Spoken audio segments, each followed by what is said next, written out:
Summer holidays வந்தாச்சு நம்ம GT Holidays வந்தாச்சு. GT Holidays, South India's #1 travel brand. Erode பக்கத்துல இருக்கிற அந்தியூர் காட்டுல ஆதிவாசிகள் இருக்காங்க. அங்க நீங்க வந்து ஒரு ஹெல்த் கேம்ப் நடத்தினா நல்லா இருக்கும் சார். சரின்னு சொல்லிட்டு ஏற்பாடு பண்ணிட்டு நாங்க கிளம்பிட்டோம். அங்கதான் வீரப்பா இருக்காரு. எனக்கு கைகால் அடிப்படும். ஸ்பெஷல் டாஸ்க் ஃபோர்ஸ்னு இருக்கானுங்க. தினம் வந்து இந்த பெண்களை கொடுமைப்படுத்துறதும் அவங்களை கெடுக்கிறதும் இவங்க கிட்ட இருந்து எப்படி காப்பாற்ற போறீங்கன்னு தான் அவங்க பாடினாங்க. என்ன சார் கதை வேற மாதிரி சொல்லி வீரப்பா மாத்திரம் இல்லைன்னா நாங்கெல்லாம் நாசமா போயிருப்போம் சார். என்ன நடந்ததுங்கிறது எங்களுக்கு அப்பதான் 4 பேர் வந்தாங்க. துப்பாக்கி எல்லாம் வச்சுக்கிட்டு வந்தாங்க. கவுண்டர் உங்களை பார்க்கணுங்கிறாரு. வீரப்ப தேடப்படுகிற குற்றவாளியா இருக்காரு. நான் பார்த்தேன்னா எனக்கு வேலை கொடுத்து நான் வர முடியாது. இந்த மக்களுக்காக நீங்க வந்திருக்கீங்க, உங்களுக்கு என்ன வேணும்னு சொல்லிட்டு டென்ட்ல இருந்து சகல வசதி அவங்க பண்ணி வீரப்ப இல்லைன்னா அந்த ஊரே போயிடும் சார். அவரை தான் வந்து ஃபாரஸ்ட் பிரிகேட் சந்தன கடத்தல் வீரப்ப இந்த டைட்டில். வீரப்ப இல்லைன்னா அந்தியூர் மாத்திரம் இல்லை சார், ஒகேனக்கல் காவேரியில இருந்து அந்தியூர் வரல இருக்கிற காடு முழுக்க வீரப்பன் இல்லைன்னா காணாம போயிருக்கும். அங்க இருக்கிற ஒரு பெண்ணு கூட கற்போடு இருக்க முடியாதுன்ற நிலைமையில இருக்காங்க. அரசாங்கம் வந்து அவருக்கு எகேன்ஸ்டா நிக்கிறாங்க. வீரப்பன் எவ்வளவு தூரத்துக்கு அந்த காட்டை பாதுகாக்கிறாருங்கிற கட்டுரை அவங்க வெளியிட்டு அதுக்கு பிறகு நான் நிக்கிறேன். யானையை கொல்ல வேண்டியது, தந்தத்தை எடுக்க வேண்டியது, மரங்களை வெட்ட வேண்டியது, கட்ட வேண்டியது, லாரியில ஏற்றி மேட்டூருக்கு இறக்கி அங்க இருக்கிற லோக்கல் ஆட்கள் அரசியல்வாதிகளையும் அதிகாரிகளையும் வச்சுக்கிட்டு கப்பல்ல ஏற்றி அனுப்புறாங்க. என்ன பண்றாங்கன்னா இதை வெட்டி இதெல்லாம் பண்ணது வீரப்பன் அப்படின்னு சொல்லி வீரப்பன் மேல படிக்கிறாங்க. பத்மநாபம், உமாமகேஸ்வரன் 4 பேரும் எங்க வீட்டுல தான் இருப்பாங்க. மாலை நேரத்தில் நான் வீட்டுல வந்து வேலை எல்லாம் உட்காந்துருந்தாக்கா அவங்க எல்லாம் உட்காந்து என்னோட அர்ப்பணிச்சுட்டு விடுதலை புலிகளுக்கும் காந்தராஜுக்கு நெருங்கிய தொடர்பு உண்டு. ராஜீவ்காந்தி கொலையில எல்லாம் இருக்குதுங்கிற மாதிரி சுபத்தாகினின்னு ஒரு பெண், ஈழத்தமிழ் பெண். அந்த பெண் வந்து என் டேபிளுக்கு முன்னாடி உட்காந்துக்கிட்டு ஏதோ ஒரு செக் எழுதிக்கிட்டு யாருக்கு செக் எழுதிக்கிட்டு இருக்கிற யாருக்கு கொடுக்க போறேன் ஒரு ஆள் பேரை சொல்லி அவருக்கு அனுப்ப போறேன். அபாகரனுக்கு ரைட் ஹேண்ட் சார், அபாகரனுக்கு ரைட் ஹேண்ட் யார் இந்த ஆளு? இப்படி ஒரு ஆளை நாங்க பார்த்ததே கிடையாது. என்ன புதுசா கதை விடுறாரு. அப்புறம் தான் தெரிஞ்சு பிரபாகரன் ஒரு வியாபார பொருள், அதை வச்சு வியாபாரம் பண்ணலாங்கிறது எனக்கு அப்புறம் தான் தெரியும்.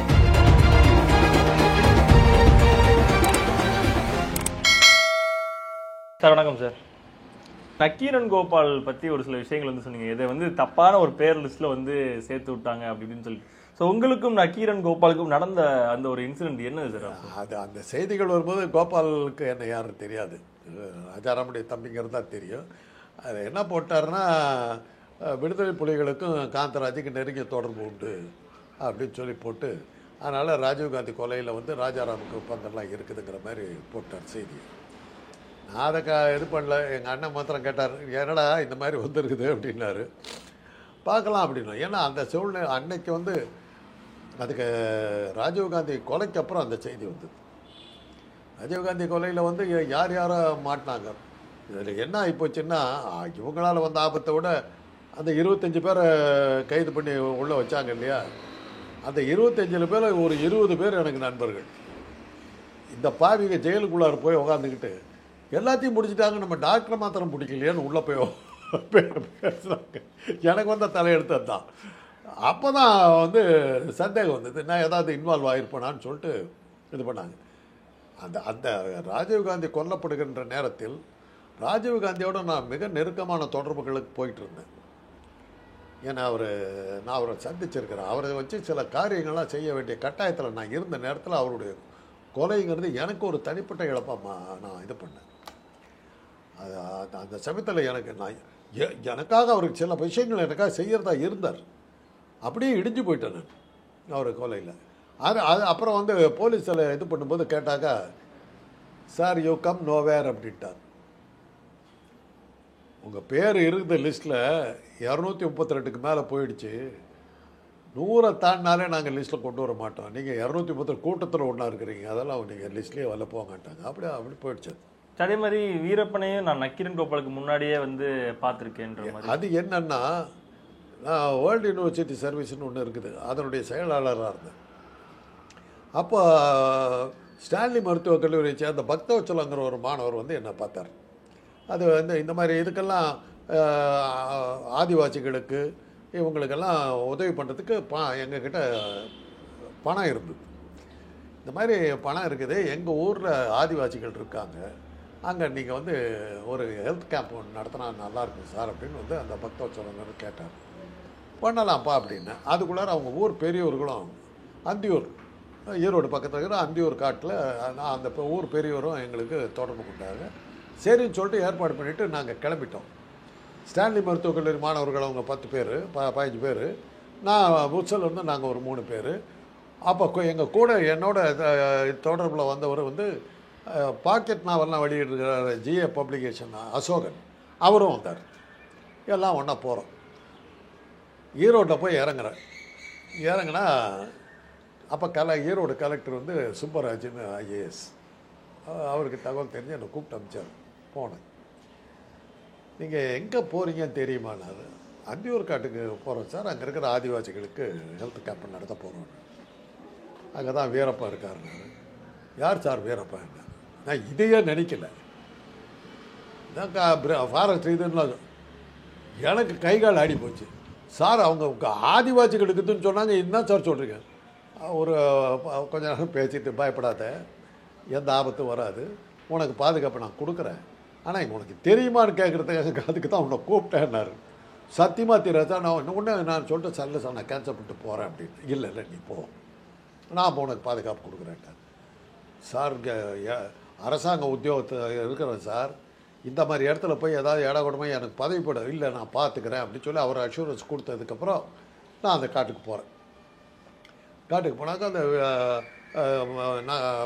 பஞ்சாயத்து தலைவர் எல்லாம் வந்து வரவேற்பெல்லாம் கொடுத்து எங்களை இது பண்ணாங்க. அன்றைக்கி சாயந்தரம் போய் சேர்ந்தா அன்றைக்கி இது பண்ணிட்டோம். மறுநாள் காலையில் அந்த பள்ளிக்கூடம் இருக்குது, அந்த பள்ளிக்கூடத்தில் தான் நிகழ்ச்சி. அந்த நிகழ்ச்சியில் எங்களுக்கு வரவேற்று மாணவிகள் டான்ஸ் ஆடுறாங்க, பள்ளிக்கூடத்து பெண்கள். அந்த படகா மொழியில் பாடுறாங்க, என்னமோ அந்த படகா மொழியில் பாடுறாங்க. நானும் அசோகன் 2 பேரும் உட்காந்து பார்த்துக்கிட்டு இருக்கோம். அசோகன் சார் என்னை கேட்குறாரு, என்னங்க அந்த டான்ஸ் ஆடுறாங்க, அந்த டான்ஸில் ஏதோ ஒரு சோகம் தெரியுது என்ன. நான் அதுக்கப்புறம் தான் அதை கவனித்தேன். ஒரு குதூகலமாக ஆடி வரவேற்பு வாங்க இங்கன்னு மாதிரிலாம் இல்லை, அதில் ஏதோ ஒரு விஷயத்தை கன்வே பண்ணுறாங்கங்கிறது மாதிரி தான் தெரிஞ்சுது. நான் அப்புறம் வந்து பஞ்சாயத்து தலைவர்கிட்ட கேட்டேன், என்னங்க அவங்க பாடினாங்க, என்ன அங்கே அர்த்தம்? அவர் விளக்கம் சொன்னார். முதல் தடவை வந்தான், வாழைப்பழத்தை வாழைச்சீப்பை கொடுத்தேன். 2வது தடவை வந்தான், வாழை மரத்தை கொடுத்தேன். 3வது தடவை வந்தான், கண்டுக்குட்டியை கொடுத்தேன்.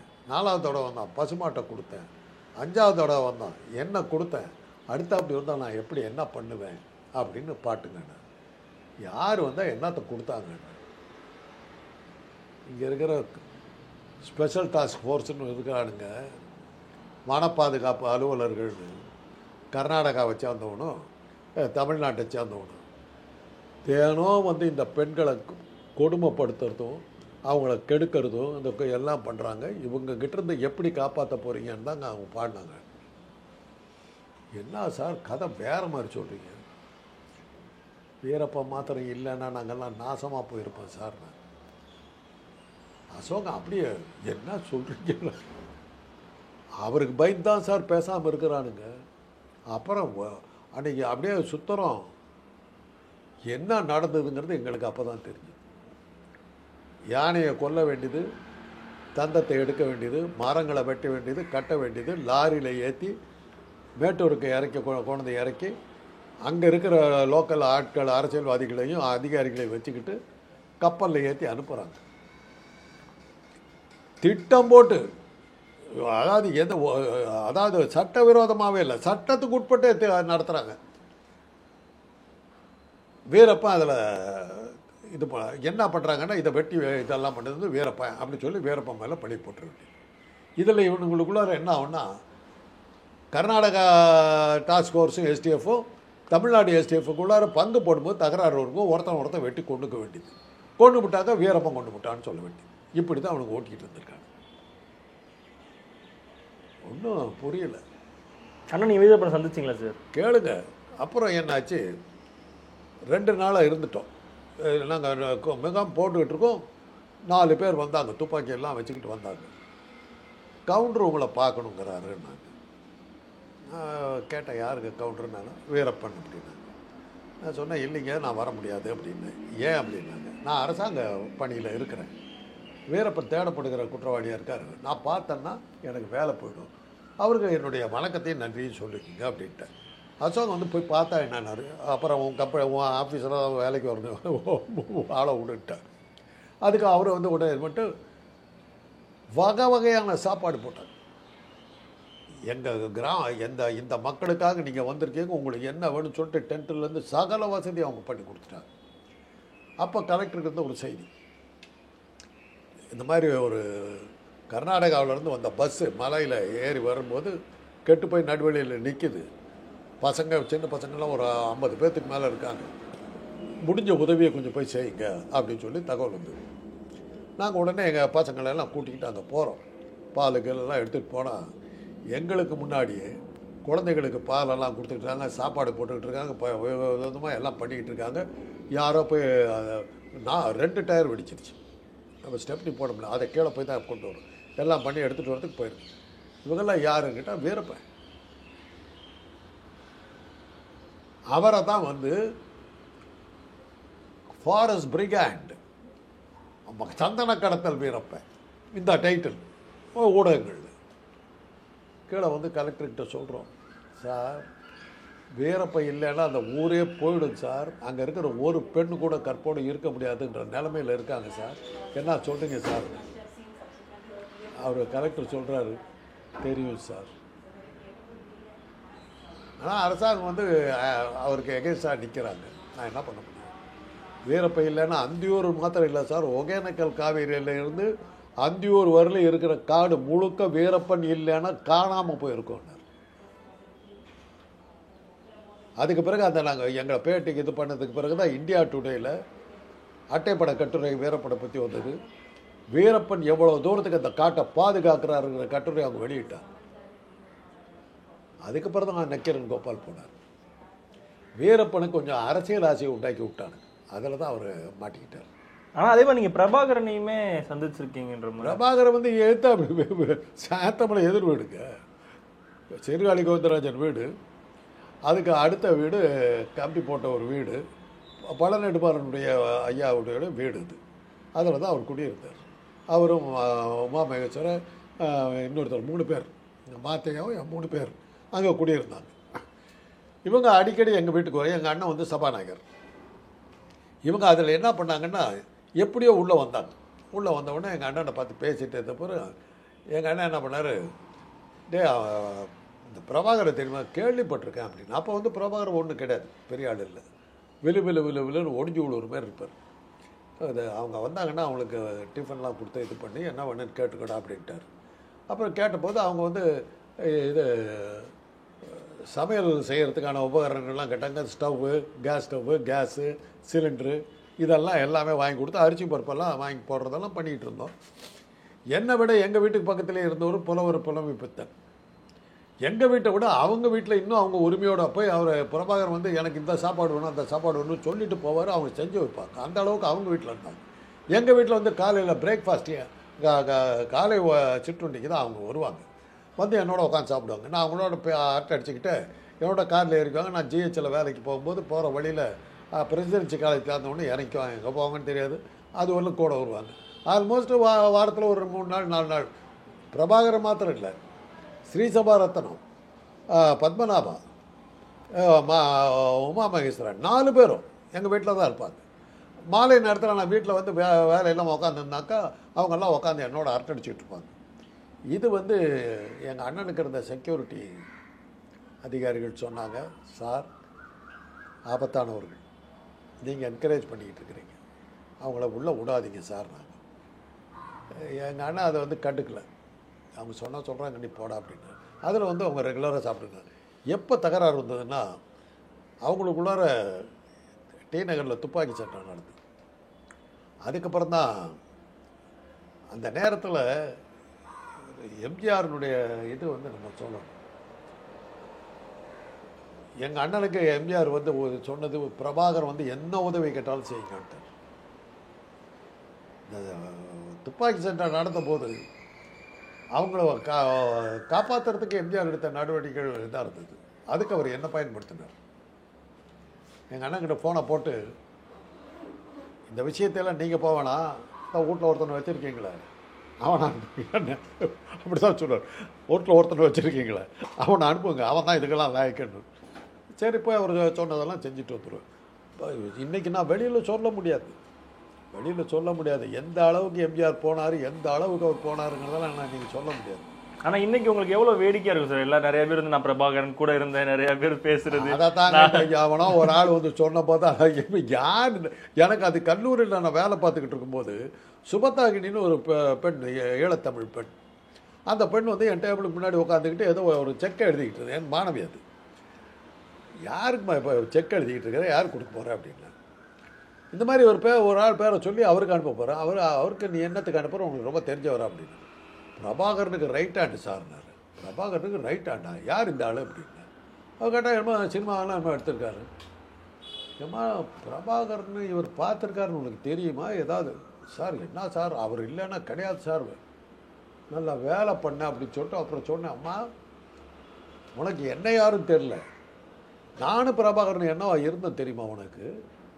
சிபிஐயில் வந்து என்கொயரி நடந்ததுமா என்னை பற்றி, அந்த அளவுக்கு நான் இருந்தவன். இப்படி ஒரு ஆளை நாங்கள் பார்த்ததே கிடையாது, என்ன புதுசாக கதை விட்றேன்னு. இந்த பொண்ணு ஷாக் ஆகிடுச்சு.